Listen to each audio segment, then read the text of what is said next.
Bismillahirrahmanirrahim. Assalamualaikum warahmatullahi wabarakatuh. Perkenalkan, saya Fauzia Herunisa dari Fakultas Tarbiyah dan Keguruan, Prodi PG PAUD dengan NPM 130211805 akan mempresentasikan hasil penelitian saya yang berjudul Pengaruh Pola Asuh Orang Tua terhadap Kemandirian Anak Usia 4-5 tahun pada keluarga prasejahtera dan sejahtera 1 di Desa Cilame, Kabupaten Bandung Barat.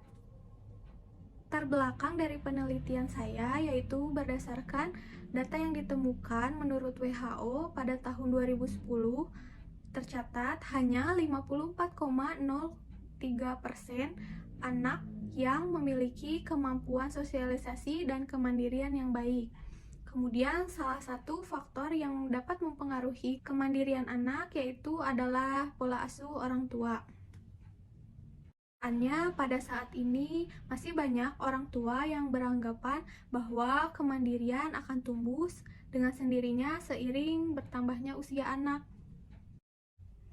Padahal berdasarkan penelitian sebelumnya pada tahun 2019 ditemukan bahwa masih ada anak yang menangis ketika ditinggal oleh orang tuanya. Tujuan dari penelitian ini yaitu untuk mengetahui seberapa besar pengaruh pola asuh orang tua terhadap kemandirian anak usia 4-5 tahun pada keluarga prasejahtera dan sejahtera 1 di Desa Cilame, Kabupaten Bandung Barat.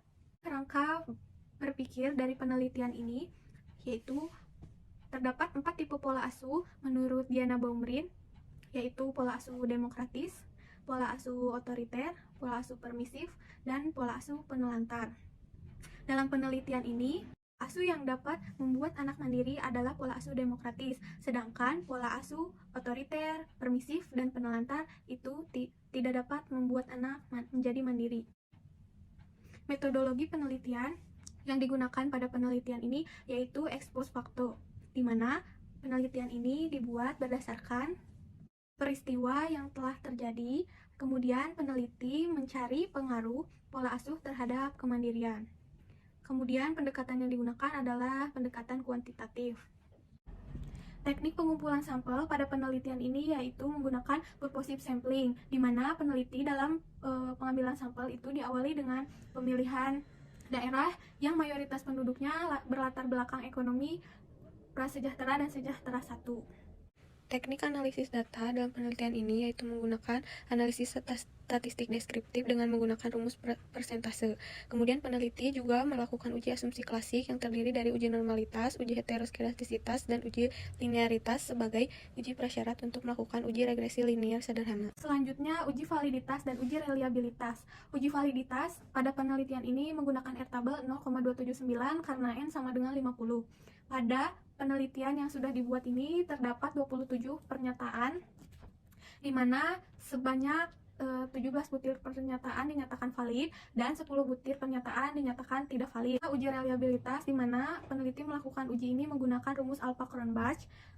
Variabel data dari pola asuh ini memiliki nilai reliabilitas sebesar 0,815 yang berarti variabel ini reliable. Selanjutnya, hasil dari uji normalitas dalam penelitian ini yaitu diperoleh variabel residual 0,076 lebih besar dari 0,05 yang berarti data itu memiliki sebaran yang normal. Kemudian hasil dari uji heteroskedastisitas itu diperoleh hasil tidak heteroskedastisitas pada model regresi. Kemudian hasil dari uji linear yaitu diperoleh nilai sig 0,771 lebih besar dari 0,05. Maka ada hubungan yang signifikan antara kedua variabel. Untuk hasil uji regresi linear sederhana itu ditemukan bahwa pola asuh orang tua memiliki arah pengaruh positif terhadap kemandirian anak. Kemudian hasil dari penelitian ini yaitu ditemukan kecenderungan pola asuh orang tua di Desa Cilame pada RW 2 ini orang tua banyak menerapkan tipe pola asuh demokratis dengan persentase sebesar 62,3% dan untuk pola asuh otoriter sebesar 23,7% dan untuk tipe pola asuh permisif sebesar 14,0%. Hasil kecenderungan kemandirian lebih terlihat pada kemandirian tingkah laku dengan persentase 51,2%, sedangkan untuk kemandirian emosional itu sebesar 48,8%. Kesimpulan dari penelitian ini yaitu pola asuh yang diterapkan oleh orang tua di Desa Cilame pada keluarga prasejahtera dan sejahtera 1 di RW 2 yaitu pola asuh demokratis dengan persentase sebesar 62,3%. Kemudian hasil kecenderungan kemandirian anak usia 4-5 tahun itu terlihat pada kemandirian tingkah laku anak. Kemudian diperoleh besar pengaruh variabel pola asuh orang tua terhadap kemandirian anak yaitu sebesar 16,2%. Sekian presentasi yang dapat saya paparkan. Wassalamualaikum warahmatullahi wabarakatuh.